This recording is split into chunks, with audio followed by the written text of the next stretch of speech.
শবে কদরের রাতের নামাজের নিয়ম কি? শবে কদরের রাতের নামাজের কি নিয়ম? কয় রাকাত পড়বেন? প্রথম রাকাতে কোন সূরা পড়বেন, কতবার পড়বেন? দ্বিতীয় রাকাতে কোন সূরা পড়বেন, কত রাকাত পড়বেন? জানা আছে তো আপনাদের? জানা নাই? একজনও জানেন না? ইন্না লিল্লাহি ওয়া ইন্না ইলাইহি রাজিউন। হাজার হাজার মানুষের বিশাল সমাবেশ, আপনারা একজনও শবে কদরের নামাজের নিয়ম জানেন না? এটা তো খুব খারাপ কথা ভাই, নিয়ম তো জানতে হবে।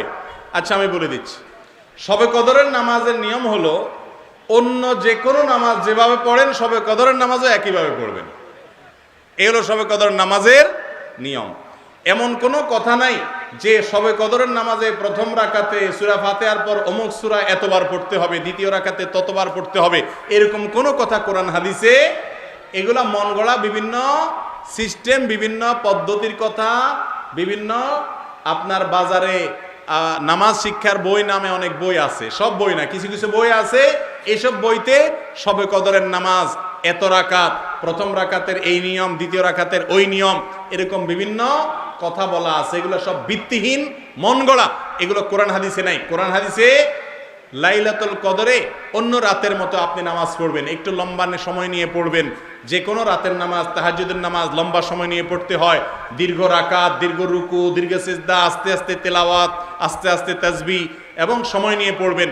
দুই রাকাত করে পড়বেন, যে কোনো সূরা দিয়ে পড়তে পারেন, একবার পড়বেন না দুইবার পড়বেন, সূরা ফাতিহার পরে সূরা, এটা আপনার ব্যাপার, কোনো সূরা নির্ধারিত না। আপনি লাইলাতুল কদরের একটা জিনিস নির্ধারিত, সেটা হলো একটা দোয়া হাদিসে বর্ণিত হয়েছে, আম্মা জানা আয়েশা রাদিয়াল্লাহু তাআলা আনহাকে নবী করিম সাল্লাল্লাহু আলাইহি সাল্লাম শিক্ষা দিয়েছেন, তুমি যদি লাইলাতুল কদর পাও তাহলে দোয়া করবা। কি দোয়া? আল্লাহুম্মা ইন্নাকা আফুউন তুহিব্বুল আফওয়া ফাআফু আন্নী। আল্লাহ আপনি ক্ষমাশীল, ক্ষমা করতে ভালোবাসেন, অতএব আমাকে ক্ষমা করে দেন।